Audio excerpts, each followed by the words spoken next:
구조 이제 잡아가야 할지 교수님에 대한 판단. 물론 법도 중요하지만 어느 정도 소수 희생자가 있더라도 한국만의 미투 운동의 특징으로 유교 문화를 짚어주셨는데 굉장히 트라우마가 남고 그 장소에 갔을 때 혹은 남성분들을 만났을 때도 굉장히 많이 두려웠어요.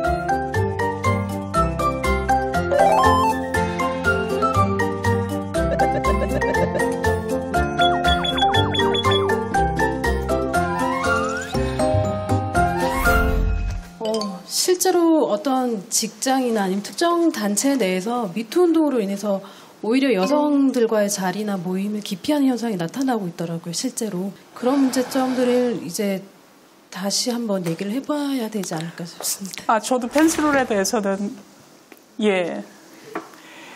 펜스 부통령이 한 얘기잖아요. 미국의 펜스 부통령이 한 얘기인데 우리가 왜 미국 부통령이 한 얘기를 그렇게 심각하게 받아들여야 되는지 개인적으로 좀 의구심이 들었고요.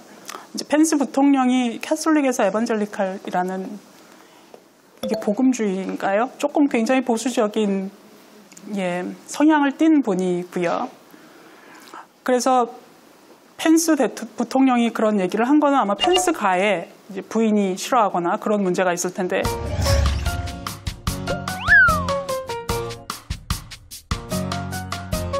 개인적으로 펜스가의 개인적인 문제로 치부하는 것이 저는 좋겠다고 생각을 하고요. 우리나라에서 그런 문제가 드러나는 것은 오히려 이 미투 운동이 심해짐에 따라서 그 미투 운동으로 인해서 위협받는 집단이 그 미투의 본질과 정반대적인 방향으로 나아가기 위해서 오히려 지금까지도 격리시켜 왔는데 지금 더 격리를 해보겠다. 이런 의도로 말한 것 같아서 그 본질에 대해서 우리가 지금 분명히 파악하고 펜스 룰은 미국 부통령 그 집안의 일로 그냥 놔두자라고 제안을 하고 싶습니다. 그 바로 옆에. 네. 예. 미투 운동이 꼭 성적 운동이 아니고 전 다른 관점에서 생각해 봤습니다. 미투 운동은 정말 사회적 권력이 강한 사람이 약한 사람을 그렇게 바로잡는 과정에서 생각하거든요. 그런데 이제 어렸을 때부터 사회적 교육이 바탕이 돼야 된다고 저는 생각을 하는데 그러면 사회적 교육을 어떻게 시켜야 되는지에 대한 방안이 되게 궁금하거든요. 이것도 되게 좋은 질문입니다. 제가 어디서 들었더니 최근에는 이제 펜스룰의 영향으로 이제 초등학교 남자 아이들한테 이제 학교에 가서 여자애들이랑 놀지 말라 뭐 이런 얘기를 한다는 얘기도 들어서 그거는 좀 아니지 않은가, 심하게 아니지 않은가 하는 생각이 들었거든요. 남녀가 동등한 기회를 가지고 서로 협력하고 인정하면서 살아가야 된다는 그런 인식을 좀 교육했으면 좋겠습니다. 그러니까 선생님의 태도나 말에서 예를 들어서 선생님이 계속해서 여자는 이래야지, 남자애는 이래야지 이런 말을 계속해 주시면 그게 아까 말씀드린 그런 젠더화된 규범에 아이들을 빨리 노출시키는 너무 어린 나이부터 그런 결과를 초래하거든요. 그러므로 교과과정적인 면에서나 비교과과정적인 면에서나 초등학생에 대한 교육은 굉장히 중요하다고 생각이 듭니다. 우선 앞에서 한국만의 미투 운동의 특징으로 유교 문화를 짚어주셨는데 근데 저는 만약에 우리 한국에서 결혼을 하게 된다면 여성이 굉장히 많은 희생을 하게 될 거라고 생각을 해요. 예를 들어 제사라든지 아니면 명절이라든지 무조건 친정보다는 시댁 먼저 가고 이런 문화도 남아있고 아이를 낳게 되는 순간 경력도 바로 단절되는 상황이 되게 많은데 그래서 개인으로서 진짜 선택지가 거의 비혼밖에 없다고 저는 생각이 들어요. 그래서 아까 말씀해 주셨듯이 구조적인 문제도 당연히 바뀌어야 하지만 개인으로서 진짜 실질적으로 뭔가 변화를 이끌어내기 위해서 할 수 있는 일이 어떤 게 있을지 궁금합니다.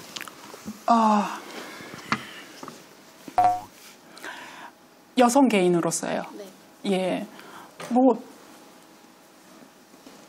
비혼과 관련해서 특히 궁금하신 건가요? 저는 확고한 판단 하에 비혼을 선택하는 건 그 여성 개인의 자유라고 생각을 합니다만 개인적인 노력으로는 마이크로한 차원에서 예를 들어서 남자친구를 사귈 때부터 결혼을 했을 때까지 계속해서 대화를 통해서 이런 게 좀 평등하고 좀 잘 살아가는 방식이 아니냐라고 상대방을 설득하면서 그런 경험을 쌓아나가는 게 중요하지 않을까 생각합니다. 실제로 남녀 문제가 굉장히 어려운 문제인 게 우리가 뭐 예를 들어서 두 적대적인 국가라면 미친 듯이 싸우는 거지만 남녀는 그렇게 싸우는 사람들이 아니거든요. 심지어 가정을 이루거나 서로 사귄다면 서로 깊이 사랑하는 사이인 거죠. 그래서 이 문제가 더 어렵기도 하고 더 쉬울 수도 있다고 생각합니다. 그러니까 제가 제도적인 차원에서도 당연히 이 개입이 들어와야 될 부분이 있지만 남녀 문제는 바로 그런 특성 때문에 그 개개인이 삶의 경험 속에서 그런 사례들을 굉장히 많이 만들어 나가실 수 있다면 예를 들어서 그러면 좀 찾아보는 거죠. 조금 더 평등한 생각을 가지고 있는 파트너를. 그런 면에서 저는 충분히 시도해 보실 만한 일이라고 생각합니다. 두 가지의 이게 쟁점이 생긴 것 같아요. 그래서 한쪽은 아무리 그래도 우리는 지금 문명화된 사회에 살고 있고 법이 있는 사회에 살고 있는데 단지 의심만 간다는 이유로 저 사람은 가해자야라고 소문을 퍼뜨려서 낙인을 찍으면 안 되고 법의 원칙대로 절차대로 처리해야 된다는 의견과 물론 법도 중요하지만 지금 이런 미투 운동이 활발하게 진행되고 있고 그다음에 이런 여성 운동의 일환으로서 미투가 좀 모멘텀이 좀 더 확실한 모멘텀이 되게 하기 위해서 어느 정도 소수의 희생자가 있더라도 이걸 계속 이어가야 한다라는 의견들이 있는데 이 의견 중에서 교수님은 어떤 의견인가요? 네, 어떤 의견이라기보다는 이제 그런 너무 그런 것 같고 저는 글쎄 제 삶의 원칙이 확고해서 답하기 쉬울 것 같습니다. 저는 그 대의를 위해서 소의를 희생하는 걸 제가 별로 안 좋아하거든요.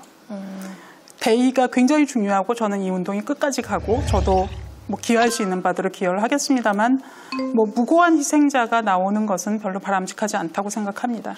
그러므로 우리가 해야 될 일은 희생자 보러 말을 하지 말아라가 아니라 뭐 말을 했다 하더라도 예를 들어서 우리가 조금 자제하는 거죠. 판단을 유보해 주는 정도로 타협이 가능하지 않을까 이 정도 생각을 해봅니다. 교수님께서 미투는 권력 구조에 대한 고발이라고 말씀하셨는데 여성은 현재 현실적으로 사회적 약자라고 생각하고 있습니다. 실제로 그게 맞기도 하고요. 이 부분에서 현실 상황이 이런데 페미니즘은 과연 남녀의 갈등을 유발함으로 무조건적으로 배제되어야 하는가에 대한 교수님의 생각을 듣고 싶습니다. 무슨 이유 때문인지 페미니즘에 대해서 좀 남녀가 생각을 달리하는 경우도 있는 것 같고요. 페미니즘이 갈등을 유발한다고 말씀을 하셨는데 페미니즘도 종류가 굉장히 많습니다.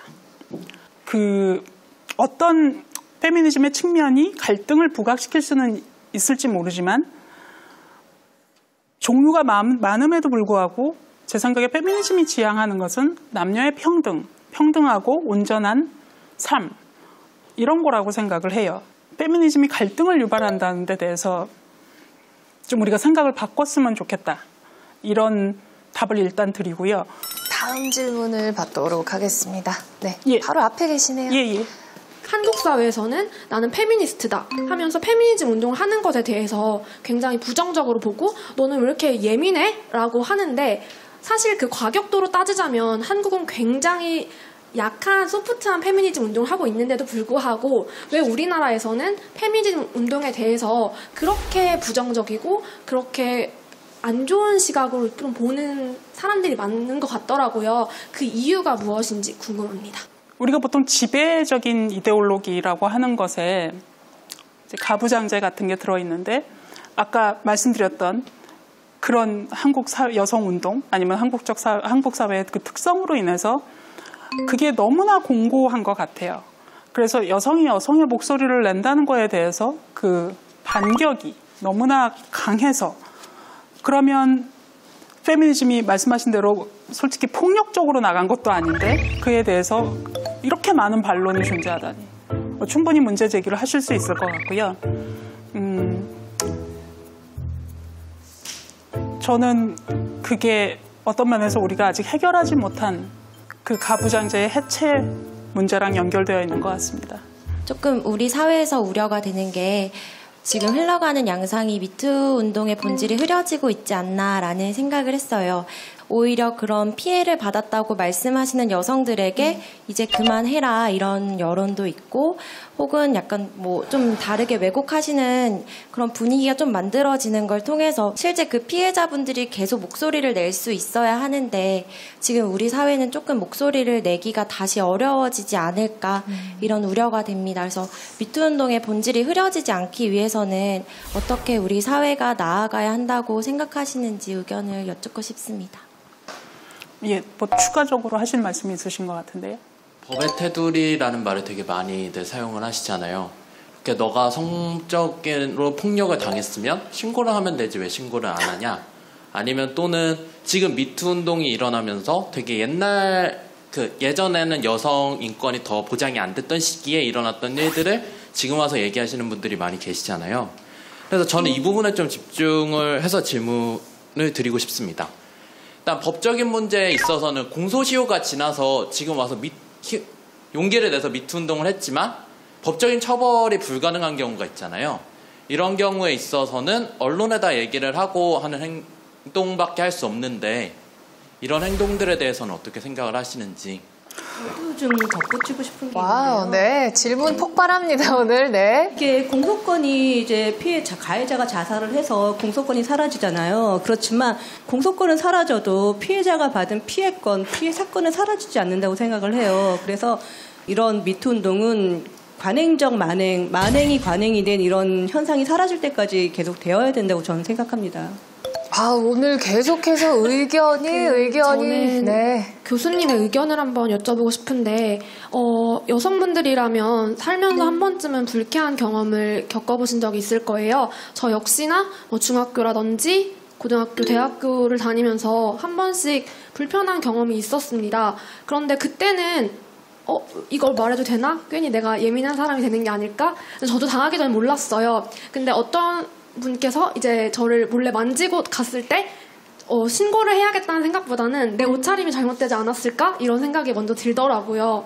실제 저는 그렇게 심한 그런 폭행이라든지 그런 경험자는 아니지만 간단한 성추행을 당했던 사람으로서도 굉장히 트라우마가 남고 그 장소에 갔을 때 혹은 남성분들을 만났을 때도 굉장히 많이 두려웠어요. 근데 이번에 미투 운동을 한번 보면서 내가 겪었던 일도 많은 여성들이 겪었던 경험이구나. 이거를 부끄러워하지 않고 말해도 되겠구나 라고 생각해서 저는 되게 희망을 얻었거든요. 이게 권력의 문제도 맞지만 저 개인적으로 봤을 때는 이런 여성의 문제인 게 분명히 맞다고 생각을 합니다. 그렇다면 앞으로 여성들이 이렇게 미투 운동을 대할 때 검열을 해야 되는지 아니면 더욱 자유롭게 더 크게 제 목소리를 내도 될지 교수님의 의견이 한번 들어보고 싶습니다. 조금 시간이 필요한 것 같은데요. 네, 충분히 드릴게요. 예. 네. 사회적 갈등.